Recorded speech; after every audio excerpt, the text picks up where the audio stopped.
Kate? Thank you, Madam Deputy Speaker. I rise to speak in support of this bill and to set out why it is so important that as a society we continue to hear and engage with minority and controversial opinions. We all know what it is like to feel challenged or discomforted, even offended by what others say or write. This experience of offence is a negative feeling of embarrassment, anger, sometimes hurt. But on occasions, this uncomfortable experience can also lead to something absolutely essential for human progress: change.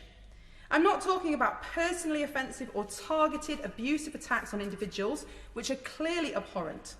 This kind of persecution and intolerance has no place in civilised society.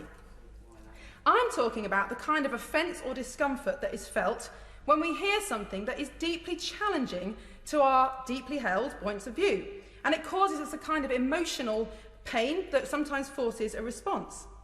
Now, history is full of great offenders, people who put forward minority beliefs that were not initially popular, but which nevertheless they sought to bring to the attention of the majority. Some of these great offenders were of course completely wrong, and their controversial views have died with them. But there are many others who stand out now as heroes.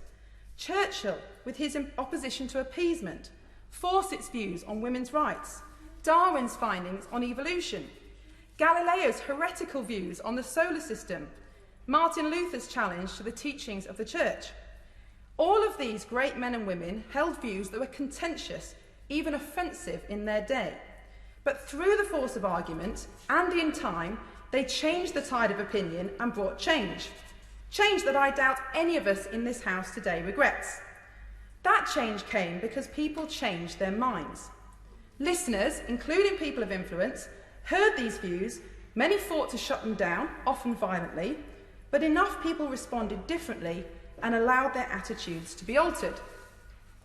Over recent decades, we have enjoyed unprecedented freedom of speech in this country, and as a result, new ideas have been thoroughly critiqued, with some being widely adopted, whilst others are rejected. But this freedom is now in danger, particularly in our universities, and we have heard members on both sides speak today about alarming incidences of no platforming, particularly of women with gender-critical views. This understanding but misguided desire to protect students from harmful views is shutting down opportunities for those with different opinions to be heard. I say this is misguided because the way to prevent harm to young people who are faced with views they find offensive is not to stop those views from being heard as long as they are within the law, but to prepare our young people to teach them to respond in a mature and open-minded way so that they can criticise, debate and, if appropriate, change their minds. That's why I so strongly support this bill, which will protect free speech in our universities and secure academic freedoms.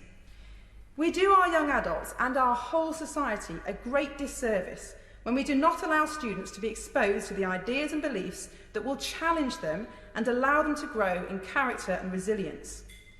When we encounter beliefs we find difficult, we have a choice. We can shut our ears, we can react with anger, or we can respond thoughtfully and honestly, considering whether our own opinions need to evolve or be strengthened. This is the path to maturity and to tolerance, to individual and societal progress, and I'm delighted to support this bill.